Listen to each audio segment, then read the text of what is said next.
Ils ont décidé d'outrepasser la règle établie par le ministère de l'Intérieur. Certains maires hissent le drapeau palestinien sur le fronton de leur mairie, comme ici à Saint-Denis, en présence d'Olivier Faure. Vous voyez l'image à l'antenne des édiles qui justifient leur démarche par celle d'Emmanuel Macron de reconnaître aujourd'hui à l'ONU l'État de Palestine. Mais c'est un acte qui divise et on va en débattre avec nos invités que je vous présente. Jean-Christophe Fromentin est avec nous. Bonjour et bienvenue. Bonjour. Vous êtes maire d'hiver droite de Neuilly-sur-Seine dans les Hauts-de-Seine. Gilles Poux est également à nos côtés. Bienvenue à vous. Maire communiste de La Courneuve en Seine-Saint-Denis. Vous pavoiserez votre mairie à 17h, je crois, du drapeau palestinien. Yael Gauze est toujours à nos côtés, éditorialiste pour France Info, éditorialiste politique. Et Véronique Reissoult est également à nos côtés. Bonjour et bienvenue. Cofondatrice et présidente du cabinet Backbone Consulting et experte en communication. On va revoir cette image, donc, ce matin, à Saint-Denis, le maire Mathieu Hanotin qui a déployé le drapeau palestinien sur le fronton de sa mairie en présence du socialiste Olivier Faure qui avait lancé un appel en ce sens. Gilles Poux, vous allez faire la même chose en fin d'après-midi. Pourquoi vous décidez de faire ça et pourquoi vous outrepassez la règle du ministère de l'Intérieur de ne pas le faire ?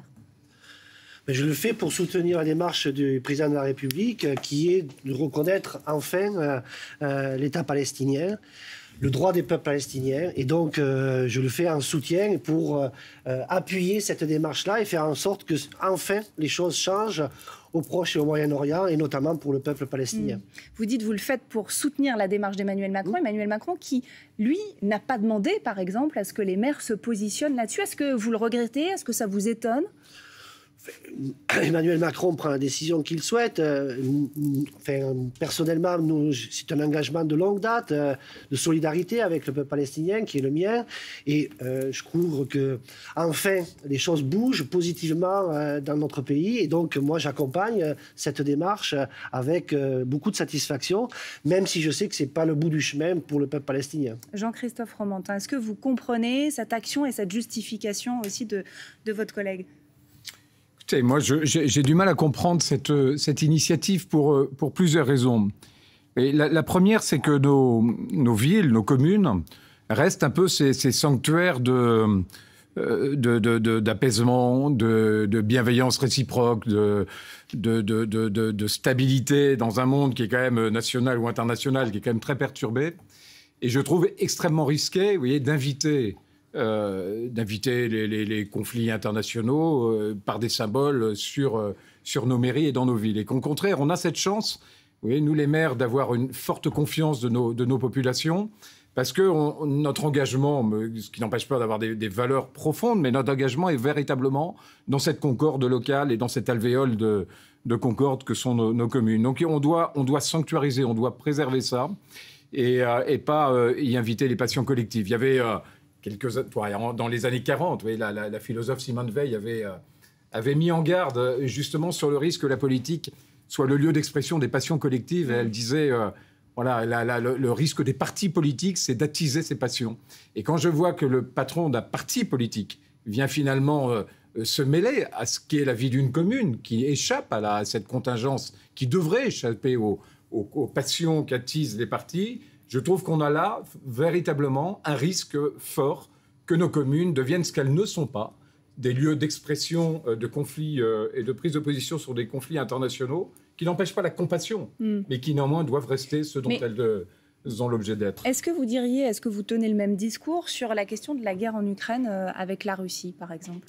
Oui, la grosse différence, c'est que c'est un État. Oui. C'est un État qui est reconnu à l'ONU. Mais là, Emmanuel Macron va reconnaître la Palestine comme un État.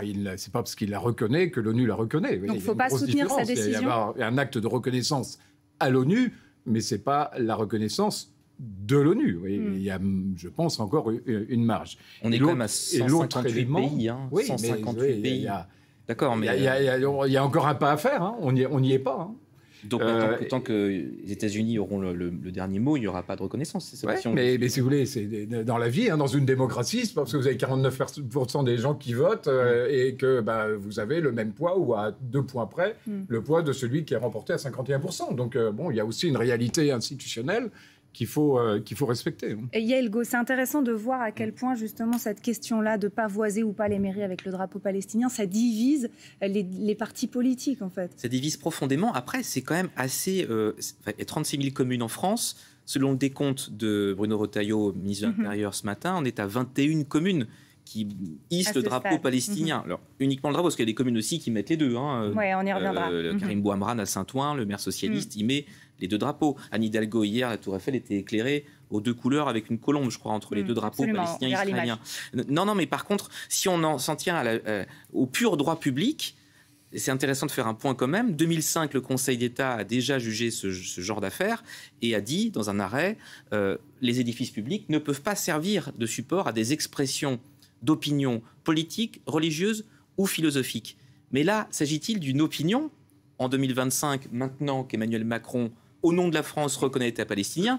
C'est une opinion ou c'est juste suivre l'engagement de la France, la position de la France? Le drapeau n'a plus la même signification ce soir à l'ONU à 21h quand le président aura parlé qu'aujourd'hui, quand la France ne l'a pas encore reconnu. À quelques heures près, vous voyez, le drapeau n'a plus la même signification. Est-ce une opinion de le mettre sur le fronton ou simplement dire la position de la France? On voit le débat que ça crée dans la classe politique. Est-ce que c'est pareil au niveau des Français, Véronique Reissoult? Est-ce qu'il y a autant de passion, de division? En tout cas, il y a autant d'intérêt, parce qu'il y avait près de 140 000 messages aujourd'hui sur le sujet, donc ça intéresse les Français. Ça les divise un peu. Quand je dis un peu, c'est que si on regarde les communautés partisanes, là, il y a clairement des positions très différentes. Mais après, pour les gens qui s'expriment et qui sont plus apolitiques ou non politiques, ils ont plutôt envie d'une forme de neutralité. Donc, soit c'est les deux avec la colombe, mais c'est principalement, surtout, pas d'affichage en soi, disant que la façade de leur mairie est un lieu républicain, français, qui représente leur commune, et ils n'ont pas envie de rentrer dans ce débat avec une complexité en plus qui est là depuis ce matin. Il y a beaucoup d'anti-drapeaux sur les mairies qui s'expriment, avec un peu d'astro-turfing évidemment, et donc une survisibilité par rapport à la réalité de l'opinion. Et donc les Français ont juste pas envie que ce conflit rentre dans leur quotidien, sachant que c'est un conflit très compliqué pour les Français, plus compliqué paradoxalement que l'Ukraine, parce que l'Ukraine, pour les Français, il y a un méchant et un gentil, et c'est pas ainsi qu'évidemment on doit l'exprimer, mais je veux dire, quelque part les choses sont claires. Là, c'est plus complexe. En revanche, ils sont majoritairement favorables à la réalité de la reconnaissance de deux États. Ils ont juste un doute sur la réalité des conditions de la reconnaissance de l'État de Palestine. Mais sur le sujet des drapeaux, on va dire que l'immense majorité des Français n'ont pas envie que les drapeaux soient affichés. Qu'est-ce que vous répondez à ça, Gilles Pou? C'est intéressant quand même d'avoir les avis des Français qui se disent en fait, la mairie, c'est peut-être pas le lieu pour ça, quoi. Oui, c'est intéressant d'avoir l'opinion des Français. C'est peut-être pas tout à fait l'opinion que j'ai moi dans une ville comme la Courneuve, d'une part. Et puis, moi, je trouve que ce qui fait polémique aujourd'hui, c'est la posture du ministre de l'Intérieur, de l'ex-ministre de l'Intérieur. Puisque c'est lui qui a décidé de faire polémique, de faire scandale autour de ça. Alors que, je dirais... des mairies s'étaient engagées et trouvaient que, dans le fil droit de leur engagement passé, soutenir, je dirais, le président de la République dans cette démarche pour faire avancer le droit du peuple palestinien, c'était tout à fait légitime. Et lui, il vient mettre de l'attention. Et sur des territoires comme les nôtres, mais même en France, ce qui fait tension, au fond, c'est le sentiment quand même d'injustice pour ce peuple palestinien. Ce qui fait tension, c'est le sentiment d'impunité pour un gouvernement israélien qui massacre froidement des milliers de gens et systématiquement. Et donc, à un moment donné, est-ce qu'il n'y a pas consensus autour de cette idée qu'il faut que cesse le massacre? Et pour faire cesser le massacre, eh bien, il faut qu'il y ait mobilisation populaire, il faut qu'il y ait mobilisation des institutions. Et ce que va faire le président de la République va dans ce sens-là pour tordre le bras au gouvernement israélien et y compris obliger les Américains à prendre davantage en compte cette aspiration populaire largement majoritaire. Il y a plus de 150 pays aujourd'hui dans le monde qui se sont prononcés pour faire en sorte que les Palestiniens, ce qui leur a été promis en 1948, arrive enfin. On est quand même devant cette injustice. Jean-Christophe Romantin, qu'est-ce que vous répondez à ça? Et de dire notamment, c'est le ministre de l'Intérieur qui met de l'huile sur le feu. Je pense tout l'inverse. Je pense que justement, la position du ministre de l'Intérieur, elle était une position de neutralité. Elle n'est pas une position de prise de position, ni dans un sens, ni dans l'autre. Ce qui fait débat, c'est plutôt la position du président de la République, d'un soutien et de défense de la cause d'un État palestinien, avec ou sans condition. Parce que je vous rappelle quand même qu'il a changé de pied entre sa position d'avril et la position qui a été prise avant l'été. C'est ça qui interroge. Pourquoi cette reconnaissance, elle est mise sans condition de la neutralisation du Hamas, sans condition d'une gouvernance renouvelée de la Palestine. C'est pas tout à fait la position de l'Élysée aujourd'hui. Sans condition de démilitarisation. Donc cette position, elle a troublé, elle s'est retournée. Mais on ne peut pas dire que ça soit la position du ministre de l'Intérieur, qui est dans son rôle, en rappelant ce qu'est la loi, en relayant ce qui finalement est décidé par les tribunaux depuis quelques jours, d'interdire aux mairies d'afficher le drapeau palestinien.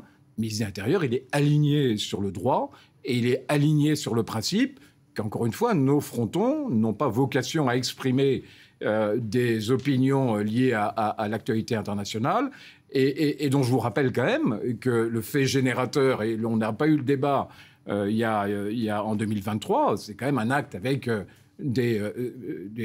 près de 1200 morts sur le territoire israélien, et qu'on oublie un petit peu que la cause de tout ça, c'est qu'il y a encore des otages qui sont détenus, c'est que cette compassion, elle semble un peu à géométrie variable dans certains cas, et que, encore une fois, nos communes n'ont pas vocation à s'inscrire dans un conflit dont on peut, à titre personnel, et c'est totalement légitime, prendre position, mais qu'on ne peut pas embarquer dans nos communes, surtout à quelques mois d'élections municipales. Il y a plusieurs choses. Fait avec l'Ukraine. Avec l'Ukraine, tout le monde s'est félicité qu'on mette les drapeaux. Tout le monde s'est félicité que les mairies s'engagent pour accueillir des réfugiés ukrainiens et les héberger.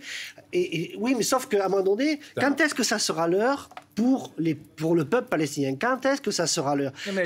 Ça fait 70 ans qu'ils sont privés de leurs droits. On parle, me semble-t-il, des drapeaux sur le fronton de nos mairies. Oui, mais c'est aussi en ayant une ligne qui soit neutre et qui soit argumentée par les autres sur le fond, plutôt qu'accompagner des expressions qui hystérisent le débat, qui créent des tensions.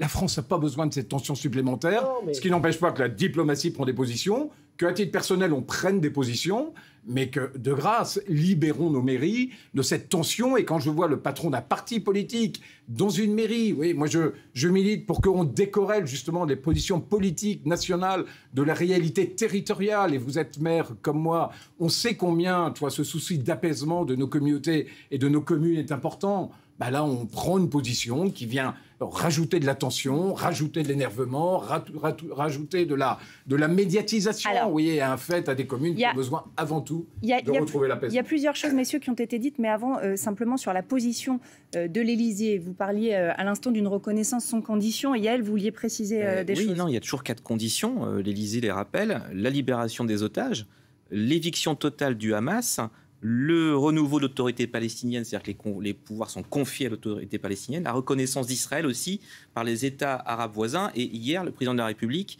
a bien dit qu'il n'y aurait jamais d'ambassade française en Palestine tant que les otages ne seraient pas libérés. Ce n'est pas des conditions, c'est des souhaits. Si c'était des conditions, le discours, c'est pas ni vous ni moi ce que le discours sera fait, mais le discours annonce la volonté et le souhait d'avoir un État palestinien. En gros, ce que vous il aimeriez... va l'annoncer sans que les conditions soient respectées. Ce que vous aimeriez, c'est que ces 4 conditions soient réelles, effectives sur le terrain avant l'annonce d'Emmanuel Macron. C'est ça le principe d'une condition. C'est-à-dire que vous allez dire, je reconnais la nécessité, le besoin et la réalité d'un État palestinien parce que les conditions sont remplies. Et on va voir comment ça va s'opérer ce soir dans le discours du président. Mais les conditions, ce sont des préalables. Ce ne sont pas des souhaits à mettre en œuvre après. C'est là où il y a quand même une ambiguïté dans le discours. Mais est-ce que le préalable n'est pas qu'on arrête de massacrer les Palestiniens aujourd'hui? Et ce préalable-là, aujourd'hui... Tout le monde saute dessus. Je vous rappelle quand même aussi donc, il faut qu'à un moment donné, cette réalité soit prise en compte et que cesse le massacre et avec la position de la France, je crois que ça crée des conditions de faire bouger les rapports de force parce que, bien évidemment, il y a des rapports de force, y compris avec le gouvernement israélien aujourd'hui, pour faire en sorte que la discussion puisse reprendre et que puisse se construire un cheminement entre les Palestiniens et les Israéliens pour une reprise du dialogue. Quand vous pensez que les États-Unis aujourd'hui ont refusé le visa aux à Mahmoud Abbas et aux autorités palestiniennes pour venir à l'ONU, on voit bien dans quelle posture quelle posture on est aujourd'hui confronté. Et donc, la seule façon de faire bouger ces postures, c'est d'affirmer en face, oui, un peu de radicalité. Et c'est ce que fait le président, et moi je m'en réjouis. Je pense que ça va avoir l'effet inverse, c'est un effet de radicalisation des positions, plus qu'un effet d'apaisement. Je rappelle juste quand même que la position de la France était plutôt d'accompagner et de relayer un dialogue entre les Palestiniens et les Israéliens. C'était pas de faire de l'ingérence dans la négociation. Véronique Reissoult, est-ce que justement sur cette nécessité d'arrêter ce qui est fait au peuple palestinien, à savoir les massacres que dénonçait Gilles Poux, est-ce que ça fait consensus dans la population, dans les messages qu'on peut voir sur les réseaux sociaux? Oui, et il y a une bascule qui s'est opérée au début de l'été, c'est-à-dire qu'avant les choses étaient plus complexes.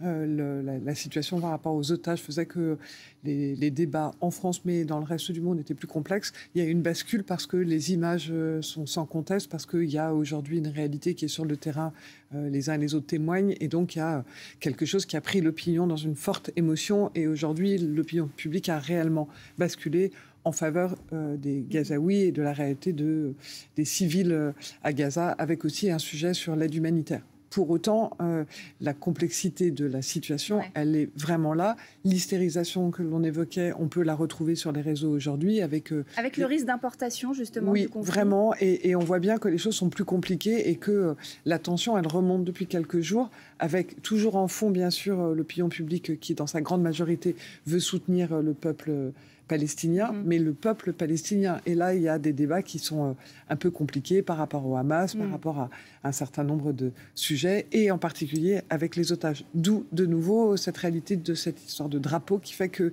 les uns et les autres disent c'est compliqué, même si soutien à la population, évidemment, il y a, et même si, dans l'opinion publique, la reconnaissance de ces deux États leur semble presque indispensable. Yael.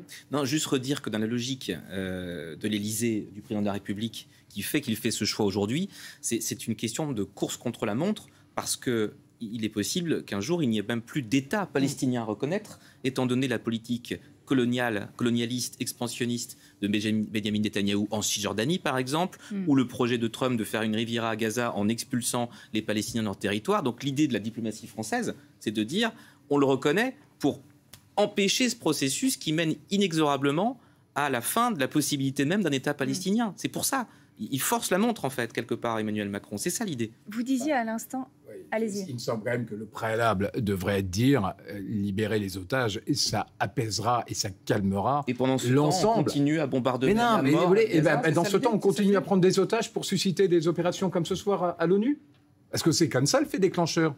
C'est ce que souligne un certain nombre d'observateurs. S'il n'y avait pas eu s'il n'y avait pas eu le pogrom de 2023, il n'y aurait pas cette négociation. Non, mais c'est ça quand même. Il y a une relation de cause à effet qu'on ne peut pas nier. Est-ce qu'on n'est pas en train de mélanger, pardonnez-moi, je vous donne la parole, autorité palestinienne, Hamas et population palestinienne? Je pose ça parce que vous disiez tout à l'heure la complexité de ce qui est en train de se passer, ce qui ne permet pas de remettre en cause les événements du 7 octobre 2023 parce qu'ils sont bien réels.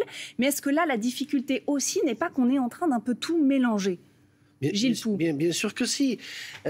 On ne va pas demander que toutes les questions complexes qu'il y a, y compris à l'intérieur du peuple palestinien, soient réglées avant qu'on puisse avancer. Mais en même temps, la question du Hamas, elle est centrale. Bien sûr que la question du Hamas est importante, mais on ne va pas demander à l'autorité palestinienne aujourd'hui de régler quelque chose qui n'est pas en capacité de régler. Et précisément, le fait d'avancer vers la reconnaissance de l'État palestinien, c'est un élément qui va contribuer à aider à faire bouger les rapports de force, y compris au sein de la société palestinienne, pour qu'on aille vers une alternative.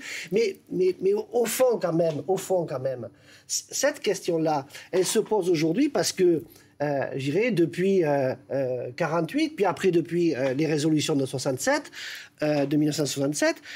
personne n'en a tenu compte. Et on a continué à nier le droit de ce peuple, et qui a nourri à tort, je le concède, et bien volontiers, qui a nourri à tort des comportements irrationnels, dangereux, extrémistes, assassins, qui ne sont pas acceptables. Mais à un moment donné, revenons aussi au fond du problème. Et précisément au moment où on ouvre le champ pour changer la donne et créer les conditions qu'on sorte de cette négation structurelle des aspirations de ce peuple, c'est là où il faut qu'on mette toute la puissance publique française, mais aussi des autres pays, des 150 autres pays, pour peser et faire en sorte que le dialogue puisse reprendre et que dans ce dialogue, oui, les questions soient réglées. Mais c'est pas parce qu'il y a, un groupe, le Hamas, qui a eu des comportements assassins et qui fait otage, que tout doit s'arrêter et que tout doit être suspendu à ces gens-là. C'est leur donner une importance qu'ils n'ont pas. Et donc, il faut au contraire